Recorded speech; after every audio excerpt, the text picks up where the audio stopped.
Welcome to the Cornerstone Funding Web Links Resources Guide. If you were part of the Cornerstone Funding Starting and Operating a Business in Washington State course, which is taught around the city of Seattle and its community centers, you'll have received this information via email, or you might have picked it up on disk. In either case, this is a list of resources that we give out to people who have taken the course.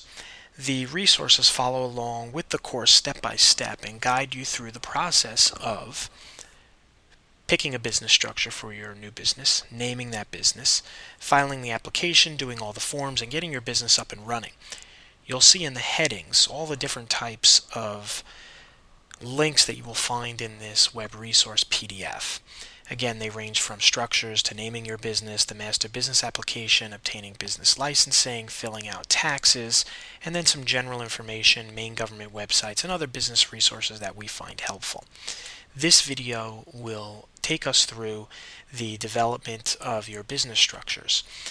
One of the first things that you'll think of now, you'll notice here under this heading there is no link for sole proprietorship. If you are planning to start your business on the cheap, the sole proprietor need only fill out a master business application to get up and running. They will, however, have to take the second step, which is naming your business.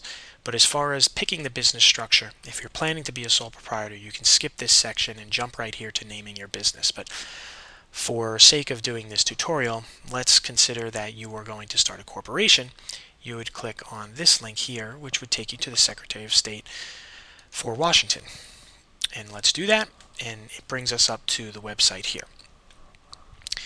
I'm using the Google Chrome browser, which is pretty basic. You may notice it's my favorite browser and I use it all the time. Now, here we are at the Washington Secretary of State.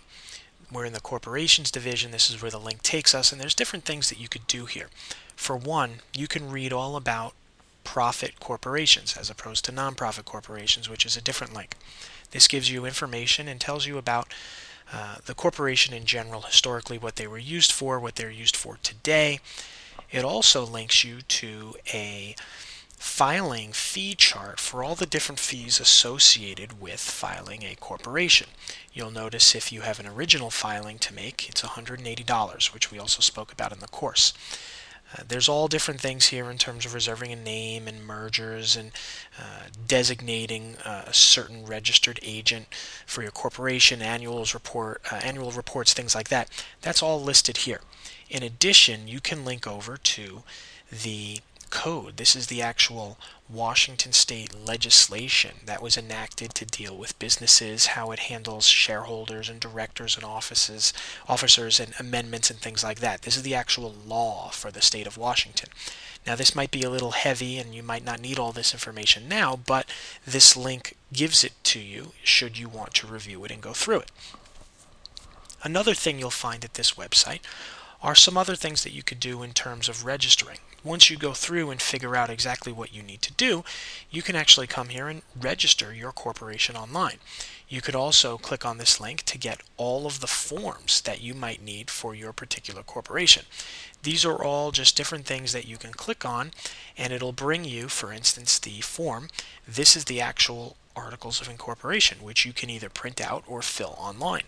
And it's a plug and play form.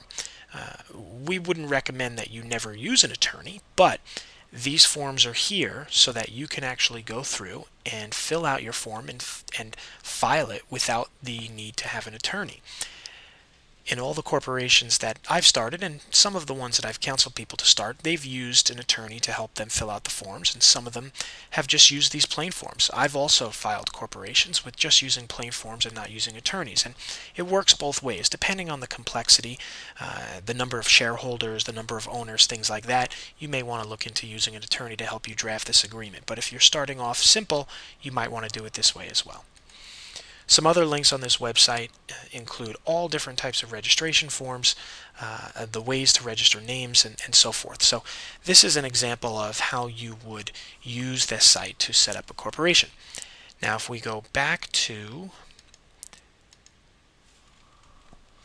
the web resource link, we could look at one of the other links. Say, for instance, you wanted to set up a LLC, a limited liability company. We would use that link. takes you to a very similar page which explains a little bit about LLCs, limited liability companies. You'll notice the filing fees are relatively the same, and you'll also notice the code. And again, you could click over to the code that deals with limited liability companies, and you could dig deep here and get into the actual law. For our purposes here in this video, we'll take a look at just the information that's contained here. Again, when you're ready to register, you can click Register Your LLC Online, and it'll take you through the actual steps that you would need to take to actually register. And you'll see this is the Secretary of State registration, where you can start your new registration right here. Now, other types of entities and business structures that we spoke of were the limited partnership, the LLP, the limited liability partnership, and the nonprofit corporation, which can also be viewed in a similar place by clicking on any one of these links. This again is the first step in setting up your business, is to go and research the type of business structure that you will need, figure out how much it will cost to file it online, and to download the state-specific forms that will actually let you file that type of business. Now, you don't need to go and file it all online yet, but what you will do is check these forms, check these links, print the forms, look at them, get a good sense of the type of information it needs. For instance, again, if we go back to the corporation link and we click on the link to get forms to register, this is the article of incorporation that you will use. This is the actual form that you will file. This is the actual form that an attorney would file for you as well. So print this out and look through the different articles and look through the type of information it asks you. If you don't have answers to these questions, or you don't have this information yet, then you're going to want to fill in that information or go and get that information so that you can fill it in. The third page is a 3-page form. The third page out of these 3 pages lists a lot of instructions for you to fill out this form. It also lists links and phone numbers for the Secretary of State's office, which you can call them and speak to someone there who can help you fill out this form. I've spoken to many of the people at the Secretary of State's office. They are very helpful. They won't walk you through this form step by step, but they will give you a lot of information that will be helpful in terms of filling this out and sending it in. Video 2, we will go through naming your business and going through the different types of links and the different types of things you'll do to name your business. So check back with us for that second video.